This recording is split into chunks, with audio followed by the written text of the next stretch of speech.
하나님 말씀은 출애굽기 20장 1절부터 2절 한 목소리로 같이 읽겠습니다. 하나님이 이 모든 말씀으로 말씀하여 이르시되 나는 너를 애굽 땅 종되었던 집에서 인도하여 낸 내 하나님 여호와니라. 아멘. 기도드리겠습니다.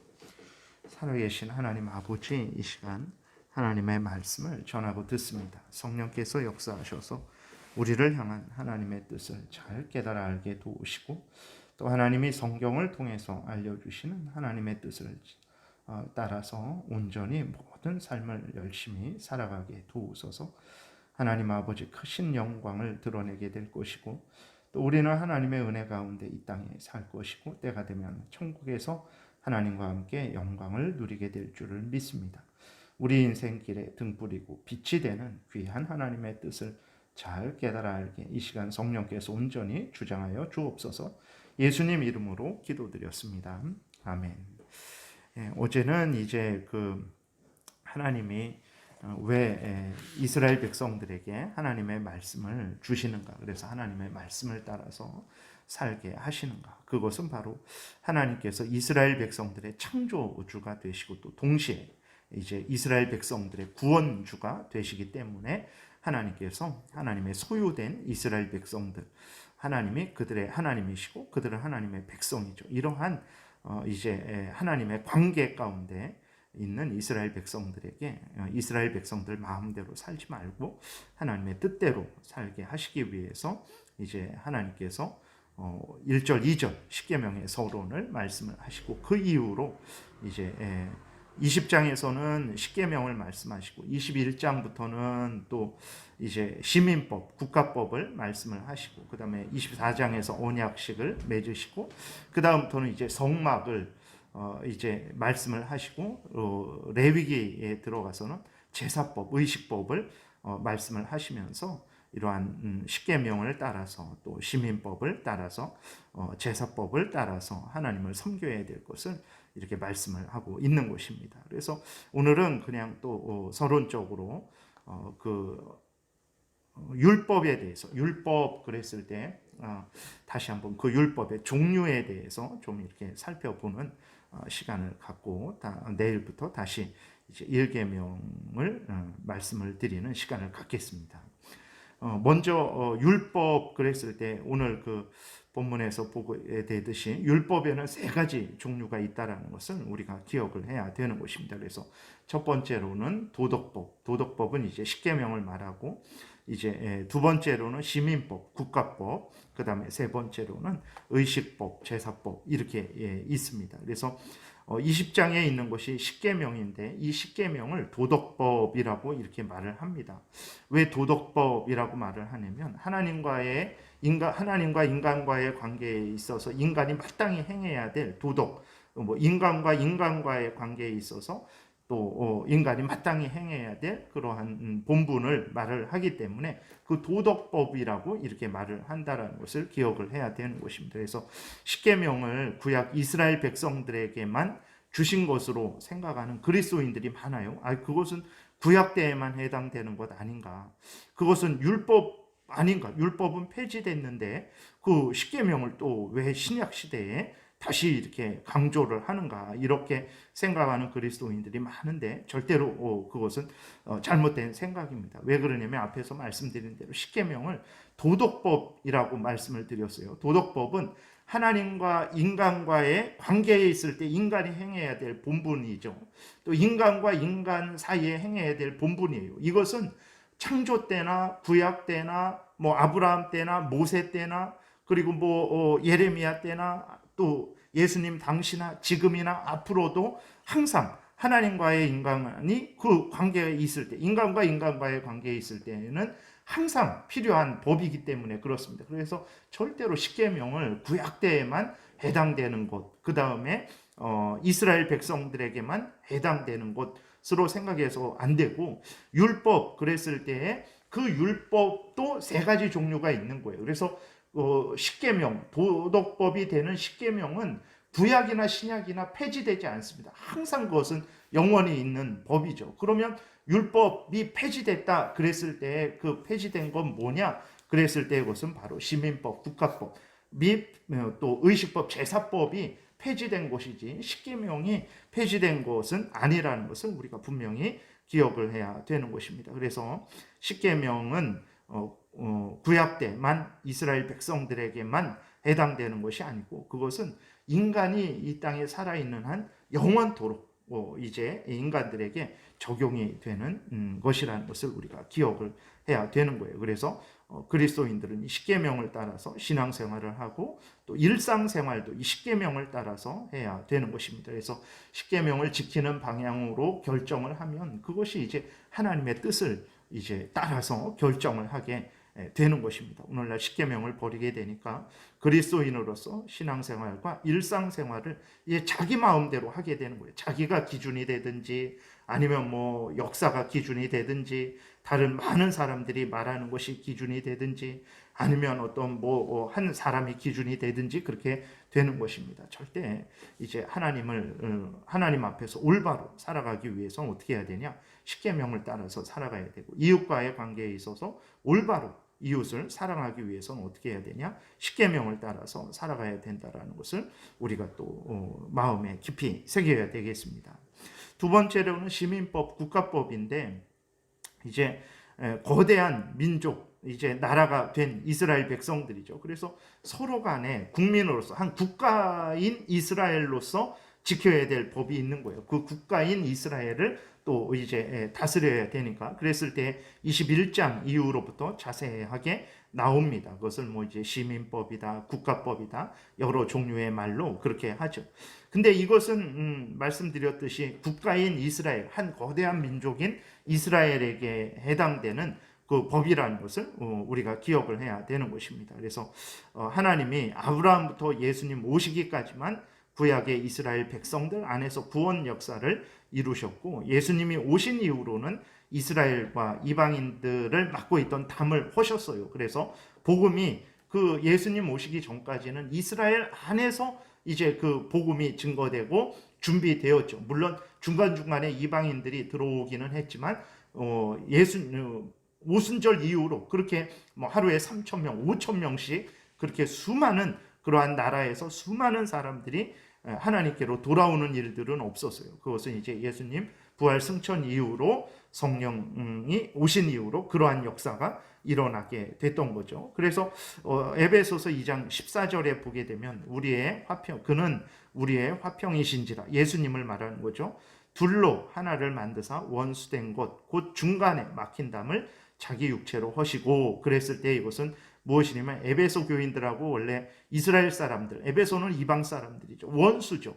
서로 상종할 수 없는 원수입니다. 그런데 예수 그리스도께서 그들을 둘로 이제 그 담을 헐어버리시고 복음이 증거되게 하셔서 이 에베소 사람들도 예수 그리스도를 믿고 하나님께 돌아오게 하는 놀라운 역사가 이루어지게 된 거죠. 그래서 이스라엘 사람들이나 이방 사람, 에베소 사람들이나 예수 그리스도 안에서 하나가 되는 거예요. 원수가 아니라 이제 한 형제 자매가 된 것입니다. 그것을 에베소서 2장 14절에서 이렇게 말씀을 하고 있죠. 그 이후로 이제 구약의 이스라엘 백성들에게만 해당되었던 시민법은 이제 폐지가 된 거예요. 그래서 시민법은 더 이상 사용을 하지 않습니다. 그러나 그 정신은 계속 이어진다는 것을 기억을 해야 됩니다. 그래서 율법이 폐지됐다 그랬을 때 첫 번째로는 이제 시민법, 의식법이 폐지되었다. 그리고 도덕법 중에서 정죄하는 역사, 우리가 하나님의 뜻대로 마음과 뜻과 정성과 목숨을 다해 하나님을 사랑하지 못하고 또 이웃을 내 몸과 같이 사랑하지 못했을 때에 하나님의 법을 어겼을 때에 당연히 이제 그 정죄가 있는 거죠. 그 사망의 형벌이 내려지게 되는데 예수 그리스도 안에서 그 율법의 저주를 예수님이 다 받으시고 우리를 거듭나게 하신 거예요. 그래서 율법이 폐지되었다라는 의미를 우리가 잘 생각을 해야 되는 것입니다. 도덕법을 지키지 못했을 때에 형벌받는 그 저주의 기능이 이제 우리에게는 적용이 안 되는 거예요. 그 다음에 시민법, 의식법이 폐지된 것이라는 것을 우리가 기억을 하면 되겠습니다. 그래서 그 정신은 그러니까 시민법에 있어서 그것이 시민법이 더 이상 국가법이 다른 나라에는 또 이제 적용이 되지 않는 거죠. 그것은 이제 구약 시대로 끝나는 것인데 그 정신은 계속해서 이어집니다. 그래서 21장의 2절에 보게 되면 내가 히브리 종을 사면 그는 6해 동안 섬길 것이요 7째 해에는 몸값을 물지 않고 나가 자유인이 될 것이며 라고 이렇게 기록이 되어 있어요. 이것은 이제 이 시민법의 바탕에는 그 도덕법 10계명의 그 핵심이 들어가 있는 거죠. 하나님의 공의, 하나님의 자비가 은혜가 깔려 있는 것입니다. 그래서 히브리 사람이 돈이 없어서 종이 된 거예요. 그 종이 됐으면 6년 동안만 이렇게 섬기게 하고 7년째 되는 해에는 그 사람을 풀어주라. 그러니까 하나님이 이웃사랑에 대한 그 종이지만 이웃사랑에 대한 그 명령이 있는 것이고 그 이웃사랑의 근거에서 시민법을 국가법을 운영할 것을 명령을 하시는 거죠. 그래서 이러한 그 시민법 국가법에 깔려 있는 이 근본 정신 하나님의 뜻은 오늘날도 여전히 우리가 받아서 사용을 해야 되는 거예요. 형식은 끝나버렸지만 그 내용은 하나님이 그 뜻이 거기에 담겨 있는 거기 때문에 오늘날 예를 들어서 뭐 어떤 그렇지는 않지만 다 없어졌지만 뭐 종이 있다. 주인이 그 종을 어떻게 대해야 될까? 그랬을 때 그 종을 향해서 공의롭게 자비롭게 대해야 되는 것이죠. 이러한 정신은 여전히 우리가 사용을 할 수 있는 것입니다. 세 번째로는 이제 의식법, 제사법이 있죠. 여기에는 이제 절기, 제사, 뭐 정결법 이러한 것들이 다 포함이 됩니다. 레위기서에 구체적으로 나와 있죠. 이것은 구약의 이스라엘 백성들로 하여금 예수님을 바라보게 하는 거예요. 그래서 구약의 이스라엘 백성들이 어떻게 예수님을 믿었을까? 그럼 말도 안 된다라고 하지만 아닙니다. 말이 돼요. 왜 그러냐? 이러한 의식법, 제사법을 통해서 예수 그리스도를 보여준 거예요. 우리도 어떻게 예수를 믿습니까? 하나님 말씀 듣는 것을 통해서 그 다음에 세례와 성찬을 통해서 예수님을 소개받는 거예요. 우리가 보고 예수님을 믿는 게 아닙니다.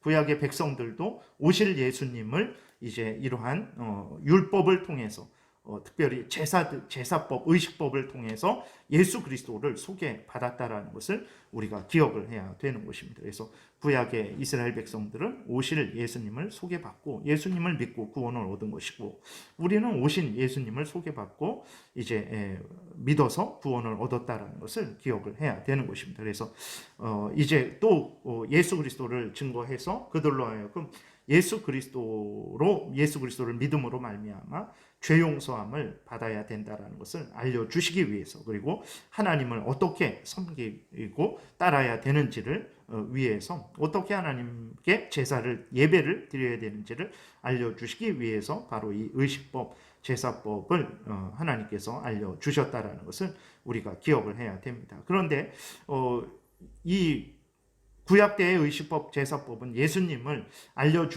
주는 거잖아요. 예수님이 오시기 전까지. 그리고 그런 예수님이 또 그때 때가 되어서 이 땅에 오셨으니까 더 이상 이 의식법 제사법을 사용하지 않는 것입니다. 이제 예수님 오신 이후로 하나님께서 새로운 방식, 신약의 방식을 사용을 하는 거죠. 그래서 예수님이 요한복음 4장에 보게 되면 그 사마리아 여자가 그렇게 말을 하죠. 사마리아 여자가 당신들은 예루살렘에서만 제사를 드려야 된다. 그리고 우리는 뭐 다른 곳에서 뭐 제사를 드려도 된다고 합니다. 어떻게 해야 됩니까? 그랬을 때 이 산에서도 말고 저 산에서도 말고 신령과 진정으로 성령에 의해서 예수님 하나님의 말씀을 따라서 이제는 허용이 된 거예요. 그러지 않으면 오늘 우리들도 예루살렘에 가서 제사를 드려야 되는 거예요. 구약 때에는 반드시 아무리 멀리 이방에 있어도 3번 1년에 있는 3번 중요한 절기는 반드시 예루살렘에 와서 제사를 드려야 되고 그 이스라엘 백성들도 반드시 예루살렘에서 제사를 드려야 된다라는 하나님의 엄한 명령이 있는 거죠. 그러나 그것이 예수님 오신 이후로 폐지가 된 거예요. 그래서 우리가 예루살렘에서 제사 안 드리고 지금 이 대한민국 땅에서 예배를 드려도 하나님이 기뻐 받으신다는 것을 우리가 기억을 해야 되는 것입니다. 그래서 이 의식법의 실체이신 예수 그리스도가 오셨기 때문에 예수님을 상징적으로 나타내는 모든 구약의 의식법, 제사법, 절기 이러한 것들은 더 이상 사용하지 않게 되었다는 것을 우리가 기억해야 됩니다. 오늘날 많은 그리스도인들이 구약의 여전히 의식법을 적용을 하고 있는 경우가 종종 있어요. 구약의 절기를 지킨다든지 아니면 음식을 정한 것, 부정한 것으로 구별해서 먹는다든지 하는 경우가 있는데, 이것은 성경의 의식법이 폐지되었다라는 것을 기억하고 그러한 것들에 얽매일 필요는 없는 것입니다. 의식법을 신약의 교회에서 또 사용하지 않지만 오늘날에도 앞에서 말씀드린 대로 시민법을 구약의 이스라엘 민족에게만 해당되는 시민법을 사용하지 않죠.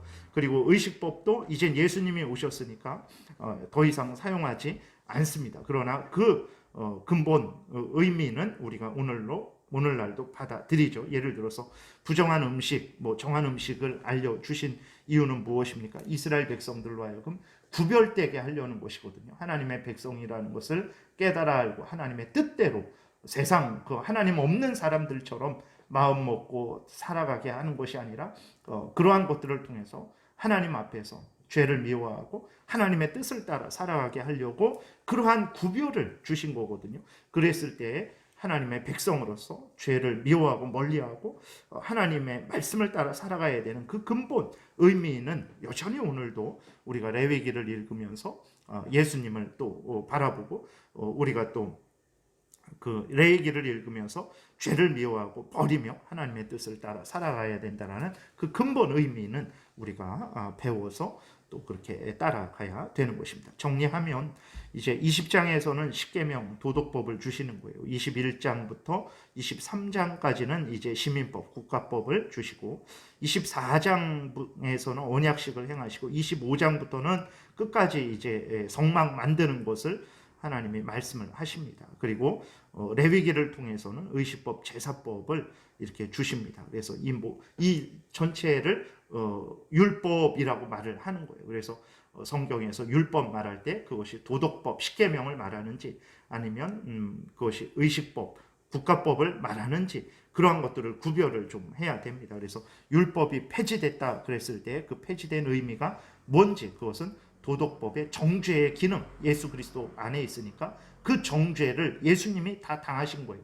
그래서 우리가 그 정죄를 당하지 않는 거죠. 그러니까 이제 도덕법 필요 없냐, 십계명 필요합니다. 아닙니다. 그것은 모든 인간들이 근본적으로 행해야 될 아주 근본되는 법이기 때문에 그 십계명을 또 우리의 삶의 규범으로 삼고 살아가야 되는 것이고, 또 시민법, 의식법은 이제 그 형식은 폐지됐죠. 그러나 내용상으로는 우리가 받아서 그 내용을 따라서는 하나님의 뜻을 따라서는 살아가야 된다는 것입니다. 그래서 우리가 십계명과 또 그 외에 다른 것들을 우리가 대할 때 이것이 어떤 의미의 법인가라는 것을 생각하면서 또 이렇게 대하면 되겠습니다. 기도드리겠습니다. 살아계신 하나님 아버지, 우리로 하여금 이렇게 자세하게 하나님의 뜻을 알려주셔서 참 당시 이스라엘 백성들이나 또 그리고 오늘 우리들이나 세속에 물들지 않게 하시고 하나님의 뜻을 따라서 하나님을 섬길 수 있도록 하시니 감사를 드립니다. 하나님이 주신 뜻대로 살아가게 하소서. 정말 인생길에 등불과 빛이 있을 것이고 또 때가 되면 살아계신 하나님과 천국에서 영광을 누리게 될 줄을 믿사오니 하나님 이 땅에서 힘들고 어려운 삶을 살더라도 복잡하고 참 어지러운 혼란한 상황 속에서 살더라도 당황하지 말고 또 길 잃지 말고 하나님의 말씀에 근거해서 열심히 잘 살아가서 천국길을 곧게 걸어가는 우리 모두가 되게 도와주옵소서. 감사드리고 예수 그리스도의 이름으로 기도드렸습니다. 아멘. 하늘의